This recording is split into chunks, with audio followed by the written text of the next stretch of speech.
The transport ship shuddered as another blast rocked its hull. Lisa Martinez gripped her rifle tighter and checked her squad through the smoke-filled corridor.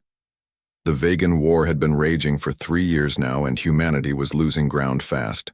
The alien alliance called the Hegemony controlled most of the outer rim planets. Their ships were faster, their weapons stronger, and their soldiers seemed unstoppable. Most species in the galaxy had already surrendered or been conquered. Humanity stood almost alone. Lisa pushed through the damaged airlock into what remained of the medical bay. Bodies lay scattered across the floor, both human and alien. The ship had been transporting prisoners of war. When the Hegemony attacked, most of the medical staff was dead. She heard a sound from the far corner, a low growling noise that made her skin crawl. Lisa raised her weapon and moved carefully between the overturned medical beds.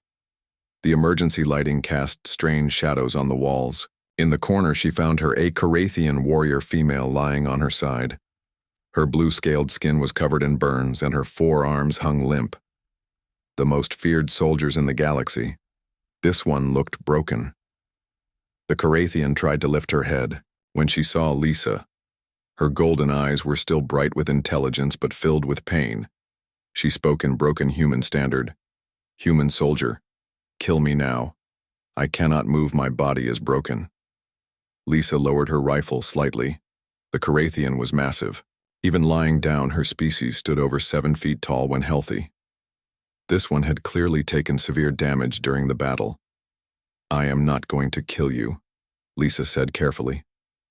The alien warrior made a sound that might have been laughter. "Your people hate mine. We have killed many humans in this war. You should end my suffering."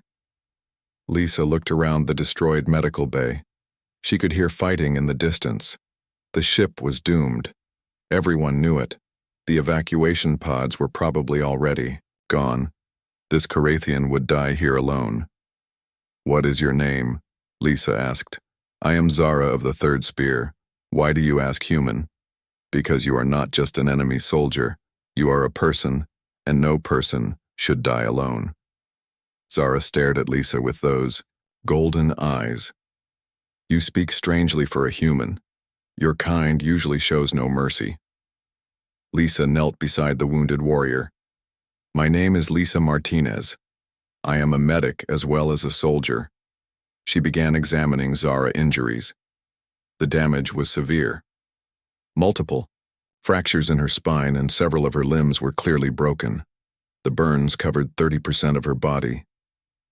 "Can you feel your legs?" Lisa asked. "No, I can feel nothing below my chest. My people will not want me like this. A warrior who cannot fight is no warrior at all." Lisa pulled out her medical scanner. The readings were not good. Zara's spinal cord was severely damaged. Without proper surgery, she would never walk again. Even with surgery, the chances were slim. "Your spine is damaged, but you might recover with treatment." "There is no treatment for me, human. The battle is lost, your ship dies, and I die with it." Another explosion shook the ship. Lisa could hear the hull groaning under stress. They had maybe 20 minutes before. Total structural failure. "I am not leaving you here." Zara's eyes widened. "You cannot carry me, human. I weigh twice what you do. And why would you try? We are enemies." Lisa stood and looked around the medical bay. She found an emergency stretcher still intact. It was designed for moving heavy casualties. The anti-grav units were still functional, because it is the right thing to do. She began clearing debris to reach the stretcher. Zara watched her with confusion. "Your own people need saving. Why waste time on me?" "Because everyone else already left. The evacuation pods launched 10 minutes ago. I stayed behind to check for survivors." Lisa managed to get the stretcher free and activated its power cells. The anti-grav field hummed to life. "You could have left with them. Why did you stay?" "Someone had to check. This is what medics do. We do not abandon the wounded." Lisa began the difficult process of getting Zara onto the stretcher. The Carathian warrior was heavy, and her injuries made moving her dangerous. "I do not understand humans," Zara said through gritted teeth as Lisa lifted her. Your species is so small and weak, yet you do things that make no sense. What do you mean? You fight enemies 10 times your size, you never surrender even when you should, and now you risk your life for someone who has killed your people. Lisa secured Zara to the stretcher and checked the anti-grav settings. Maybe that is why we have survived this long.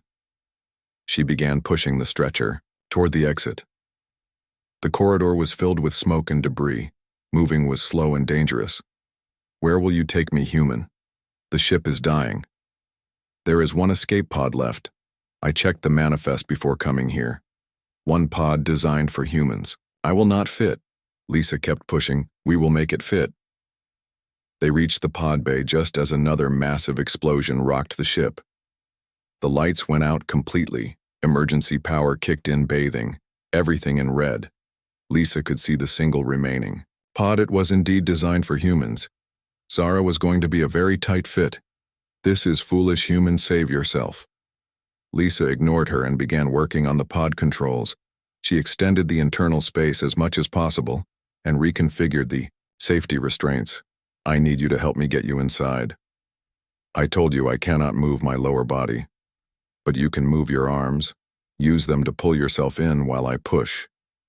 It took 15 minutes of struggling, but they managed to get Zara inside. Lisa squeezed in after her. The space was incredibly cramped. With Zara's injured body taking up most of the room, Lisa was pressed against the warrior back. Launch sequence initiated. The computer announced, "Warning, passenger capacity exceeded. Override. Safety protocols," Lisa commanded. "Medical emergency authorization Martinez 77 Alpha." The pod systems complied. Launch would be dangerous but possible. "Human, why are you doing this?" Zara asked quietly. Lisa could feel the alien breathing. The warrior scales were warm against her uniform. "Because when this war started, I swore an oath to protect and preserve life, all life, even enemy life, especially enemy life. Anyone can save their friends." The pod launched just as the transport ship exploded. The blast wave caught them, sending the small vessel spinning. Lisa fought the controls, trying to stabilize their trajectory. "Where will we go?" Zara asked. "Your people will not welcome me, and mine will consider me weak for accepting help.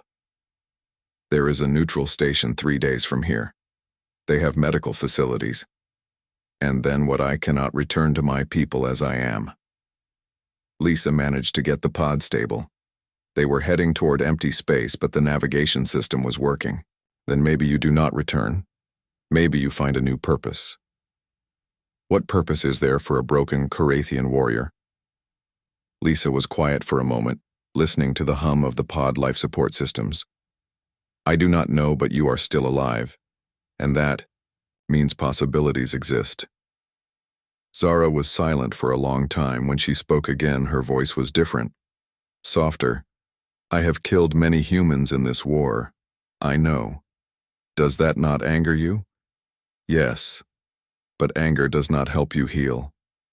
You are a strange, human Lisa Martinez." "So I have been told." The first day in the pod was difficult. Zara's condition was stable, but she needed constant monitoring.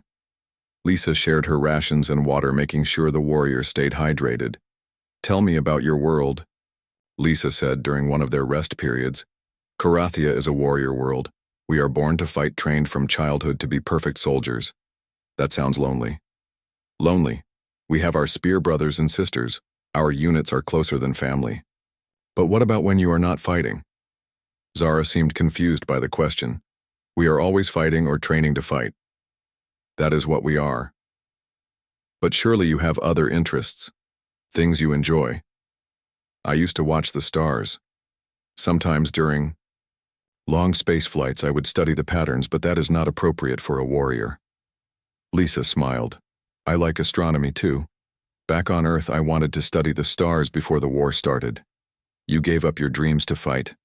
I gave up my plans. But not my dreams. Dreams can survive anything." On the second day, Zara began experiencing severe pain. Her injuries were affecting her nervous system. Lisa did what she could with the pod limited medical supplies. "I am dying, am I not?" Zara asked. During a particularly bad episode, know you are healing. Your body is remembering how to work. It does not feel like healing. Lisa took one of Zara's hands in hers. The alien skin was rough but warm. Healing always hurts at first. Your nerves are reconnecting. How do you know this? Because I have been injured before. Badly injured, I know what it feels like when your body fights to survive. Zara squeezed Lisa's hand weakly. You have been paralyzed. For 6 months after my first battle, a hegemony weapon hit my squad. I was the only survivor. But you walk now. With help at first.